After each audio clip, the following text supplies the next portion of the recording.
కావాలనే మీ కలను నెరవేర్చుకోండి. సంప్రదించండి Hegde fertility, Hyderabad, Telangana. Hi, welcome to iDream. తాజాగా రిలీజ్ అయిన తెలంగాణ ఇంటర్మీడియట్ ఎగ్జామ్స్లో మన హైదరాబాదుకు చెందిన కీర్తి సంజన పూడి అనే ఒక అమ్మాయి చరిత్ర సృష్టించింది. స్టేట్ టాప్ మార్క్స్ తెచ్చుకొని ఆ అమ్మాయి ఒక హిస్టరీ క్రియేట్ చేసింది. ఇప్పుడు కీర్తి మనతో ఉంది. ఆ అమ్మాయిని అడిగి ఇలాంటి ఓ సక్సెస్ ఎలా సాధ్యమైంది, ఇన్ని మార్క్స్ తెచ్చుకోవడానికి తన ఎగ్జామ్స్కి ఎలా ప్రిపేర్ అయ్యింది, అండ్ తనకి ఎవరు ఇన్స్పిరేషన్గా నిలిచారు, ఇలాంటి అన్ని విషయాలు తెలుసుకుందాం. Hi Keerthi. Hi. And first of all congrats. Thank you. నీ మార్కు షీట్ చూశాను అనమాట. అన్నిట్లో 60, 60, 60, 460s. అండ్ లాంగ్వేజ్లో ఫుల్ మార్క్స్ వేయకూడదని 1 మార్క్ తీసినట్టున్నారు, లేకపోతే 100%. అండ్ ఇంత సక్సెస్ఫుల్గా ఇన్ని మార్క్స్ తెచ్చుకోవడం ఎలా సాధ్యమైంది? అంటే స్కూల్ కూడా చాలా హెల్ప్ అయింది. తర్వాత కాలేజ్లో కూడా రెగ్యులర్ రివిజన్స్ అండ్ ఎగ్జామ్స్ కూడా చాలా రెగ్యులర్గా ఉండేవి. సో ఆ ప్రాక్టీస్ వల్ల అండ్ టీచర్స్ గైడెన్స్ వల్ల అలా. అంటే మీ 10th క్లాస్ ఎక్కడ చదివారు ఫస్ట్? నేను 10th క్లాస్ నారాయణలోనే జూబ్లీహిల్స్ బ్రాంచ్లో చదివాను. ఓకే. అక్కడ మా క్లాస్ టీచర్ కూడా తేజ సార్ అని వాళ్ళందరూ కూడా చాలా హెల్ప్ చేసేవాళ్ళు. ఓకే. సో అది కూడా చాలా హెల్ప్ అయింది. అక్కడ నుంచి ఇంటర్మీడియట్ ఎక్కడ జాయిన్ అయ్యారు? ఇంటర్మీడియట్ కూడా నారాయణనే, ఎస్ఆర్ నగర్ క్యాంపస్లో బైపీసీ. ఓకే. అక్కడ కూడా మా ప్రిన్సిపల్, మా ఫ్యాకల్టీ అందరూ చాలా సపోర్టివ్గా హెల్ప్ చేసేవాళ్ళు. ఓకే. 10thలో ఎంత మార్క్స్ వచ్చినాయి మీకు? 10thలో 10 CGPA వచ్చింది. ఓకే. సో అక్కడ నుంచి బైపీసీ జాయిన్ అయ్యారా? అంటే బైపీసీ ఎందుకు? బైపీసీ అంటే డాక్టర్ అవ్వాలని ఉండింది. ఓకే. దానివల్ల BiPC. Okay. And me college విషయానికి వస్తే, అంటే ఒక స్టూడెంట్ బాగా చదువుతున్నప్పుడు ఆ స్టూడెంట్ ఇంకా ఎన్హాన్స్ అవ్వడానికి వాళ్ళకి ఎలాంటి ఒక గ్రౌండ్ వర్క్ చేస్తారు వాళ్ళు? మీకు ఒక వర్క్ షీట్ ప్రిపేర్ చేయడం కానీ? వాళ్ళు రెగ్యులర్గా అసైన్మెంట్స్ ఇస్తారు. Okay. And every week exam ఉంటుంది. ఓకే. ఎగ్జామ్ అవిన వెంటనే రిజల్ట్ వస్తుంది. ఆ రిజల్ట్ మీద అనాలిసిస్ మీటింగ్స్ ఉంటాయి. ఓకే.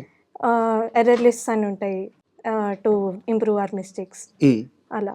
అండ్ మొత్తం మీ ఎగ్జామ్స్ టైం ఉంటుంది కదా, అంటే ఫస్ట్ ఎగ్జామ్ స్టార్ట్ అయిన నుంచి లాస్ట్ ఎగ్జామ్ క్లోజ్ అయ్యేదాకా ఈ మొత్తం ఎన్ని రోజులు జరిగింది ఎగ్జామ్స్ మీకు? మాకు ఐపీ రిలేటెడ్ అయితే ఒక 1 month జరిగింది. 1 month వరకు జరిగింది. సో ఈ 1 monthలో స్ట్రెస్ ఏమన్నా ఫీల్ అయ్యారా? ఎందుకంటే మీకు ఒక టార్గెట్ అంటూ పెట్టుకొని ఎగ్జామ్స్ అటెండ్ చేశారు. సో ముందే ఎక్స్పెక్ట్ చేశారా స్టేట్ ర్యాంక్, అంటే స్టేట్ టాప్ మార్క్స్ రావాలని చెప్పేసి? ఎక్స్పెక్ట్ అయితే చేయలేదు, బట్ హోప్ ఉండే. సో అది ఎక్స్పెక్ట్ అయితే చేయలేదు. ఓకే. 440కి 438. సో అంటే లాంగ్వేజ్లో కొన్ని ఒక మార్కు పోయింది, లేకపోతే 100% మార్క్స్. అంటే మిమ్మల్ని ఈ విధంగా సక్సెస్ఫుల్గా ఇన్ని మార్క్స్ తెచ్చుకోవడానికి ప్రధాన కారణం, మీకు ఇన్స్పిరేషన్ ఎవరంటే ఏం చెప్తారు? మా మమ్మ. ఎవరు? మా మమ్మీ. మమ్మీ ఏం చేస్తారు? అమ్మ అమ్మ మీడియాకి వర్క్ చేస్తుంది. Okay. And daddy teacher. Okay. అంటే మీ డైలీ రొటీన్లో వాళ్ళు మిమ్మల్ని ఇన్స్పిరేషన్ చేయడం అంటే ఎలా ఉంటుంది? మీకు ఎలాంటి ఇన్పుట్స్ ఇస్తారు? మిమ్మల్ని ఎంత కేర్గా చూసుకుంటారు? అంటే జనరల్లీ పేరెంట్స్ స్ట్రెస్ చేస్తారు కదా, మాకు అలా ఉండదు. ఇంకా నేను ఎక్కువ చదువుతుంటే కూడా బ్రేక్స్ తీసుకోమని బయటకు తీసుకెళ్ళి అలా సపోర్ట్ చేస్తారు. ఓకే. అండ్ ఎగ్జామ్స్ టైంలో మీరు ఆ టెన్షన్ నుంచి కానీ లేకపోతే ఆ స్ట్రెస్ నుంచి కానీ రిలీఫ్ అవ్వడానికి ఏమేం చేసేవారు? నేను ఎవ్రీడే షటిల్ ఆడేదాన్ని గ్యాప్స్లో. ఓకే. అండ్ బయటకు వెళ్ళి ఒక వాకింగ్ అలా.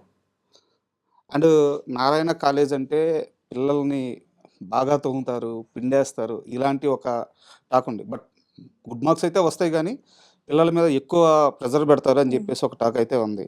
అది దాన్ని మిమ్మల్ని ఎలా ట్రీట్ చేశారు? ప్రెషర్ వాళ్ళు ఏం చేయరు, అది మనం తీసుకునే దాన్ని బట్టే ఉంటుంది. ఓకే. మనం ప్రాపర్ షెడ్యూల్ ఫాలో అయితే ఎవ్రీ డే చదివితే ప్రెషర్ ఏం అనిపించదు. మార్క్స్ వచ్చిన తర్వాత మీ ప్రిన్సిపల్ ఎలా రిసీవ్ చేసుకున్నారు? మా ప్రిన్సిపల్ కంగ్రాచులేట్ చేశారు. He was also very happy. Okay. And మీ తోటి ఫ్రెండ్స్? మా ఫ్రెండ్స్ కూడా they were also very happy for me. వాళ్ళు కూడా కంగ్రాచులేట్ చేశారు, అప్రిషియేట్ చేశారు. They were all very happy. And అమ్మ నాన్న నుంచి ఏం గిఫ్ట్ వచ్చింది? ఇంకా అయితే రాలేదు. ఏం ప్రామిస్ చేస్తున్నారు? నాకేం ఎక్స్పెక్టేషన్స్ లేవు. వాళ్ళు ఏం ప్రామిస్ చేస్తున్నారు? వాళ్ళు కూడా ఇంకా ఏం మాట్లాడలేదు. అండ్ ఎగ్జామ్స్ టైంలో అంటే ఒక నార్మల్ మార్క్స్ రావాలంటేనే చాలా కష్టపడి చదవాల్సి వస్తుంది. ఎగ్జామ్స్ చదివే టైంలో మీరు ఏంది సీతమ్మ వాకిట్లో సినిమాకి వెళ్ళారంట? అంటే సినిమాకి వెళ్ళి మరి స్టేట్ టాప్ మార్క్స్ కొట్టచ్చా? కొట్టచ్చు. అంటే చదివే టైంలో చదివి మిగతా టైంలో రిలాక్స్ అయితే అది హెల్ప్ అవుతుంది. ఇంకా ఎక్కువ మెమరీ రిటెన్షన్ ఉండి it will really help. Okay. And మీరు ఎంత సింపుల్గా నేను స్ట్రెస్ తీసుకొని చదవలేదని చెప్పినా కానీ ఆ మార్క్స్ చూసిన తర్వాత అయితే మేము అసలు నమ్మలేము. సో చాలా హార్డ్ వర్క్ అయితే చేసి ఉంటారు. పర్ డే ఎన్ని అవర్స్ చదివేవాళ్ళు? పర్ డే ఒక 5-6 అవర్స్. అంతేనా? అంటే ఎలా ఉండేది మీ షెడ్యూల్ ఒకసారి చెప్పండి? మార్నింగ్ 8 to 6 కాలేజ్ ఉండేది. ఓకే. అండ్ దెన్ ఇంటికి వచ్చేసరికి 7:30 అలా అయ్యేది. ఉమ్, తర్వాత 8 నుంచి 10 వరకు అలా చదివి మళ్ళీ మార్నింగ్ 3:30 to 6:30 అలా చదివేదాన్ని. ఉమ్. అండ్ స్కూల్లో కూడా కాలేజ్లో కూడా చదివి. అండ్ కాసేపు మీ చదువు విషయం పక్కన పెడదాము. ఉమ్. అంటే ఇప్పుడు ఈ టీనేజ్ ఏజ్లో చాలామందికి ఏంటంటే సినిమాలకు వెళ్ళాలని, ఎక్కువ సినిమాలకు వెళ్ళాలని, లేకుంటే ఒక రీల్స్ చేయాలని ఫోన్కి అడిక్ట్ అయిపోతూ ఉంటారు అనమాట. ఇలాంటి బ్యారియర్స్ మీకు లేకుండా వీటిని దాటుకొని సక్సెస్ అయ్యారు. బట్ ఎప్పుడో ఒకప్పుడు వీటిని మిస్ అయిపోతున్నానని ఒక చిన్న ఫీలింగ్ అయితే ఉంటుంది కదా మీకు? మీ చుట్టూ అందరూ ఎంజాయ్ చేస్తా, Yeah. అందరూ ఆడుకుంటా, లేకపోతే ఫోన్లు చూసుకుంటా, రీల్స్ చేస్తూ ఇలా చేస్తున్నప్పుడు ఎలాంటి ఆనందాలు మిస్ అయ్యారు ఈ సక్సెస్ కోసం? మీరు మిస్ అయ్యారు కాదు, మిస్ చేసుకున్నారు. చాలా గ్యాదరింగ్స్, ఫ్యామిలీ పార్టీస్, ఓకే. ఎక్కువసేపు టీవీ చూడలేకపోవడం, Okay. మూవీస్ అలా చాలా మిస్ అయ్యాము. ఉమ్, బట్ ఇట్స్ ఓకే. ఉమ్. ఇప్పుడు సెకండ్ ఇయర్ రాబోతున్నారు అనమాట. సెకండ్ ఇయర్కి ఎలాంటి ప్రణాళికలు ఉన్నాయి? సెకండ్ ఇయర్కి ఇప్పటికైతే ఏమనుకోలేదు, just go with the flow అంతే. Go with the flow. Okay. And మీ ఫేవరెట్ హీరో ఎవరు? నా ఫేవరెట్ హీరో ఉమ్, తెలుగులో ఎవరు లేరు. సరే ఎక్కడుంటే అక్కడే చెప్పండి. హిందీలో రణబీర్ కపూర్. ఓకే. అంటే ఎందుకు అడిగానంటే మీలాగా బాగా చదివేవాళ్ళు అసలు సినిమాలు చూడరని. నేను చాలా చూస్తాను. అవునా? తెలుగు హీరోలు ఎవరు నచ్చలేదా? నచ్చుతారు, అలా నేను చూస్తాను, బట్ అంత ఫేవరెట్ అనే ఎవరు లేరు. అండ్ మొత్తం మీకు 6 సబ్జెక్ట్స్ అయితే ఉన్నాయి. మ్మ్. వాటిల్లో అంటే మీరు అన్నిట్లో 10% తెచ్చుకున్నారు. మ్మ్. బట్ ఏది మీకు బాగా క్లిష్టమైంది? అంటే దేనికోసం బాగా హార్డ్ వర్క్ చేయాల్సి వచ్చింది? జువాలజీ కోసం. ఎందువల్ల? అందులో డయాగ్రామ్స్ చాలా ఉంటాయి, థియరీ చాలా ఉంటుంది, మ్మ్. మెమరీ బేస్డ్ ఉంటుంది చాలా. సో దానికి ఎక్కువ హార్డ్ వర్క్ చేయాల్సి వచ్చింది. మ్మ్. మ్మ్. అండ్ ఈజీ సబ్జెక్ట్ ఏది మీకు? ఈజీ అంటే ఫిజిక్స్. అది ఎందుకు? అది ఫార్ములాస్ ఉంటాయి కదా, చాలా కష్టం కదా. ఉంటుంది, డెరివేషన్స్ ఉంటాయి, బట్ సింపుల్గా అనిపించింది. ఓకే. అంటే మీకు మ్యాథ్స్ కూడా బాగొచ్చు. అంతేం రాదు, కానీ ఫిజిక్స్ అయితే బాగా అనిపించింది. 10th ఎన్ని మార్క్స్ మీకు మ్యాథ్స్లో? 10 CGPA. ఓకే. అయితే మార్క్స్ అన్నిట్లో టాపర్ అయ్యి మీరు. అండ్ మీరు చదువుతున్న అదే బ్రాంచ్లో మీతో పాటు వేరే అమ్మాయికి కూడా సేమ్ మీలాగే టాప్ మార్క్స్ వచ్చినాయి అనమాట. తన పేరేంది? శ్రీహర్షిత. శ్రీహర్ష్. నీ ఫ్రెండేనా తను? ఇద్దరు కలిసి చదివేవాళ్ళ? యా. ఓకే. ఇద్దరు ఫ్రెండ్స్ కలిసి చదివి కలిసి ప్లాన్ చేసి టాప్ మార్క్స్ కొట్టారు అనమాట. తను ఎలా ఫీల్ అవుతుంది? తను కూడా చాలా హ్యాపీ ఫీల్ అవుతుంది. మ్మ్. తను కూడా ఎక్స్పెక్ట్ చేయలేదని చెప్తుంది, బట్ తను బాగా చదివి బాగా రాసింది. మ్మ్. తను కూడా చాలా హార్డ్ వర్క్ చేసింది, నేను చూసాను అది. మనం ఒక సరదాగా ఒక చిన్న క్వశ్చన్ అడుగుతాను. ఇది నీ చదువుకి నీ మార్క్స్కి సంబంధం ఉంది.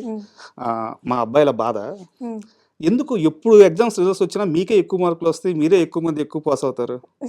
ఏమో, మేబీ హ్యాండ్ రైటింగ్ వల్ల అవ్వచ్చు. అంటే మా హ్యాండ్ రైటింగ్ బాగుంటుందా? తెలీదు, చెప్పలేము. ఓకే. అంతే, అంత రీజన్స్ అని ఏం లేవు, అది ఇంకా మైండ్ సెట్ బట్టి ఉంటుంది. అండ్ మీరు స్టార్టింగ్ అంటే ఒక 5th క్లాస్ 6th క్లాస్ నుంచి ఎడ్యుకేషన్ ఎవరైనా అక్కడి నుంచి సీరియస్గా తీసుకుంటారో, ఒక గోల్ సెట్ చేసుకుంటారు. అలా సెట్ చేసుకున్నప్పటి నుంచి ఇప్పుడు ఈ సక్సెస్ కొట్టేదాకా మీ మొత్తం ఎడ్యుకేషన్లో మీకు బాగా నచ్చిన సార్ ఎవరు? మిమ్మల్ని ఇన్స్పైర్ చేసిన ఆ సార్ ఎవరు? నాకు 9th 10th తేజ సార్ ఉండే. ఓకే. ఆయన చాలా హెల్ప్ చేశారు 10th కూడా. ఓకే. ఆయననే. సో అక్కడి నుంచి మీకు ఒక టార్గెట్ ఓరియంటెడ్గా వెళ్ళడం అలా అలవాటు అయింది అనమాట. Very good. అండ్ ఇప్పుడు సెకండ్ ఇయర్లో కూడా మీరు ఇదే మార్క్స్ తెచ్చుకోవాలని ఒక ప్లాన్ పెట్టుకుంటే, ఆ ప్లాన్ ప్రకారం చదవాలనుకుంటే ఎలాంటి బ్యారియర్స్ దాటాలని మీరు అనుకుంటున్నారు? అంటే కొన్ని ఇబ్బందులు అయితే వస్తుంటాయి. ఆ ఇబ్బందులు ఏ ఇబ్బందులు రావచ్చని అనుకుంటున్నారు? అంటే ఎక్కువ మీరు ఒకవేళ సినిమాని కట్ చేయాలనుకుంటున్నారా? లేకుంటే ఇప్పుడు స్పోర్ట్స్ నడుస్తుంది, స్పోర్ట్స్ కట్ చేయాలనుకుంటున్నారా? మీకు షటిల్ బాగా ఇష్టం అనుకుంటాను, షటిల్ ఆపాలనుకుంటున్నారా? లేదంటే నేను ఏమీ ఆపను, మళ్ళీ ఏ మార్క్స్ కొట్టి చూపిస్తానంటారు? నిజంగా ఏది ఆపను. చదివే టైంలో చదవాలి, రిలాక్స్ అయ్యే టైంలో రిలాక్స్ అవ్వాలి, కాబట్టి రెండు బ్యాలెన్స్ చేయడానికి ట్రై చేస్తాను. ఓకే. డాక్టర్ అవ్వాలని ఎందుకు అనుకున్నారు? అంటే అది చిన్నప్పటి నుంచి అనిపించేది డాక్టర్ అని. దానికి పర్టికులర్ రీజన్ ఏమైనా ఉందా? రీజన్ అంటే మా బ్రదర్కి హెల్త్ ఇష్యూ ఉండింది. ఓకే. సో వాడు సేవ్ అయ్యింది ఆబ్వియస్లీ డాక్టర్స్ వల్లే, కాబట్టి అది చూసి నాకు చాలా ఇన్స్పిరేషన్ వచ్చింది. Very good story. ఇంత పెద్ద సక్సెస్ తర్వాత మీ రిలేటివ్స్ అంటే ఫ్రెండ్స్ అయితే కొంచెం దూరంగా ఉంటారు, అమ్మా నాన్న అయితే మీరు ఎంత సక్సెస్ కొట్టినా మీరు ఏం సాధించినా వాళ్ళకి హ్యాపీ. అండ్ మీ రిలేటివ్స్ ఎలా ఫీల్ అవుతున్నారు? మా గ్రాండ్ పేరెంట్స్, మా పెద్దమ్మ వాళ్ళందరూ చాలా హ్యాపీ ఫీల్ అవుతున్నారు. మ్మ్. వాళ్ళు కూడా అద్దరు ఆల్మోస్ట్ విత్ టీయర్స్ అనమాట. చాలా ఓకే. హ్యాపీ. అండ్ ఎప్పుడైనా సరే ఒక చైల్డ్ సక్సెస్ కొట్టిందంటే అమ్మ నాన్న వాళ్ళ కష్టాన్ని చూసి వాళ్ళ జర్నీని చూసి కొంత ఇన్స్పిరేషన్ అయి ఉంటారు అనమాట. మీ మదర్ అండ్ ఫాదర్ ఎలాంటి కష్టాలు పడ్డారు మీకు తెలిసి? మా బ్రదర్ హెల్త్ ఇష్యూ అప్పుడు ఓకే. చాలా ఫేస్ చేశారు. మ్మ్. సో వాళ్ళని చూసి చాలా ఇన్స్పిరేషన్ వచ్చింది నాకు. మ్మ్. ఇంకా నేను ఇంత చదవడానికి రీజన్ కూడా అంతే, ఆ స్ట్రగుల్ చూడడమే. ఫిజిక్స్, కెమిస్ట్రీ, బాటనీ, జువాలజీ ఇవన్నీ కూడా అంటే మ్యాథ్స్కి అయితే ఒక థియరీ ఉంటుంది. మ్యాథ్స్లో సెంటు కొట్టడం అంటే చాలా ఈజీ. బట్ వీటిల్లో సెంటు కొట్టడానికి ఎలాంటి ప్లానింగ్ చేసుకున్నారు మీరు? అంటే డయాగ్రామ్స్కి ప్రాక్టీస్ చేయాల్సి ఉంటుంది, అండ్ థియరీకి కొంతవరకు బట్టి పట్టాల్సి వస్తుంది, కొంతవరకు అర్థం చేసుకోవాల్సి వస్తుంది. సో ఎలాంటి ప్లానింగ్తో ముందుకెళ్ళారు? ఫస్ట్ రోజు టైం టేబుల్ వేసుకునేదాన్ని ఎగ్జామ్ ముందు. ఓకే. ఎలా అంటే లాంగ్ ఆన్సర్స్కి ఇంతసేపు, షార్ట్ ఆన్సర్స్కి ఇంతసేపు, డయాగ్రామ్స్కి ఇంతసేపు అని. అది ఫాలో అవుతూ డయాగ్రామ్స్కి అయితే ఎక్కువ ప్రాక్టీస్ పడుతుంది, థియరీ గుర్తుంటుంది కానీ ఓకే. ఆ డయాగ్రామ్స్ మీద ఎక్కువ ఫోకస్ చేసి థియరీ కూడా ప్రాక్టీస్ మీదనే ఓకే. డైలీ ఎగ్జామ్స్ రాస్తూ ఉండేవాళ్ళము. దానివల్ల చాలా హెల్ప్ అయింది. అండ్ మీ క్లాస్ టీచర్స్ ఏమన్నారు? మా క్లాస్ టీచర్స్ వాళ్ళు కూడా అంటే చాలా సబ్జెక్ట్ టీచర్స్ నేను అడిగేది. వాళ్ళు కూడా చాలా హ్యాపీ. ఏమన్నారు? ఏమన్నారంటే లైక్ వాళ్ళు ఎక్స్పెక్ట్ చేశారు, నేను చేయలేదు కానీ. సో వాళ్ళు అంతేం షాక్ అవ్వలేదు. They very happy. ఓకే. అంటే ఎగ్జామ్స్కి ముందే మీరు టాపర్స్ని ఒక బ్యాచ్గా చేయడం, వీళ్ళైతే ఎక్కువ మార్క్స్ తీసుకొస్తారని చెప్పి వాళ్ళ మీద ఎక్కువ ఫోకస్ చేయడం, ఇలా ఏమైనా జరిగిందా? జరిగింది. ఓకే. ఒక 70 స్ట్రెంత్లో 30 స్ప్లిట్ చేసి ఓకే.